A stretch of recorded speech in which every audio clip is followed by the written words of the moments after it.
Let's start to look at CSS in a little bit more detail. In this tutorial, I'll be doing a little bit of CSS typography to make the web page we've got so far look a little bit nicer.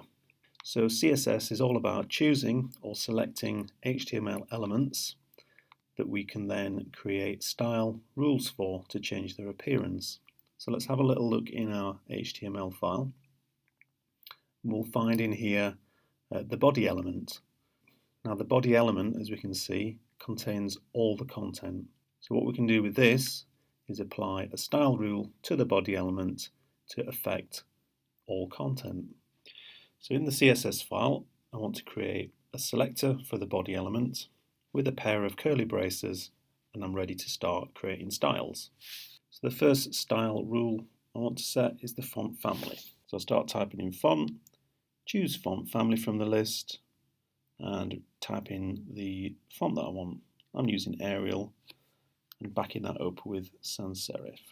So I can save that, reload my page, and I can see the changes taking effect. So new line in the CSS, and I want to change the font size.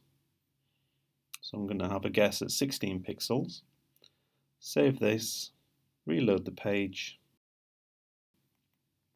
and that's had no effect.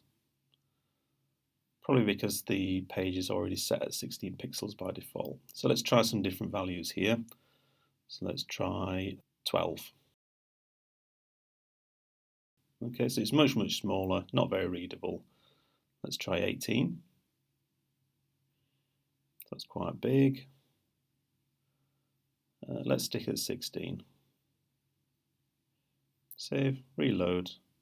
So let's do a new line here. Okay, so I'm going to change the line height. So this is the space between the normal lines. And if you add a little line height, it just makes text a little bit more readable. So I'm choosing 1.3. So it's 1.3 the size of the font size. And it's just increased the space between the lines. So at the top of our page, we've got an H1. So I'm creating a selector for H1 and curly brackets. I want to change the font weight. So I'm going to change it from bold to normal. I want to save that, reload, and that looks quite nice. Okay, let's try changing the font size. Let's have a guess at 44 pixels.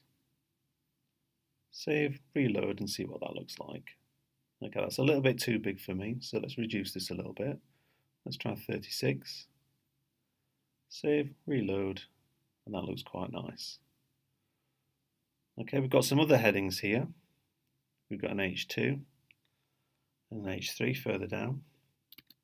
So I'm creating a selector for the H2, curly brackets, and I want to change the font weight of this also to normal. Okay, so save this, reload the page, and we can see that looks quite nice.